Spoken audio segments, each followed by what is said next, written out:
मित्रांनो, जर तुम्ही 10वी-12वीची परीक्षा दिली असेल, तर कॉन्ग्रॅच्युलेशन. आयुष्याचा एक महत्त्वाचा टप्पा तुम्ही यशस्वीपणे पार केलेला आहे. आता तुम्ही सुट्टी फुल एन्जॉय करण्याच्या मूडमध्ये असाल आणि एक प्रश्न सतत विचारला जात असेल, आता पुढे काय? किंवा तुझं फ्युचर प्लॅन काय आहे?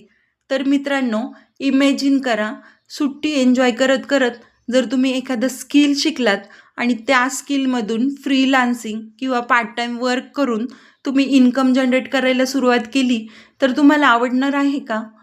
जसे की copy writing, AI tools, ChatGPT, content writing, blogging यापैकी एक जरी स्किल तुम्ही शिकलात ना, तर सुट्टी एन्जॉय करत-करत तुम्ही कमवायला सुरुवात केलेली असेल. म्हणजे जेव्हा बाकी मुले फक्त टाईमपास करत असतील ना, तेव्हा तुम्ही एक तुमचा इन्कम सोर्स तयार केलेला असेल, जो की तुमच्या फ्युचरमध्ये तुम्हाला मोठी हेल्प करू शकेल. जर तुम्हाला याबद्दल कंप्लीट माहिती हवी असेल ना, तर कमेंट्स करा स्किल, मी तुम्हाला स्टेप बाय स्टेप गाईड करेल.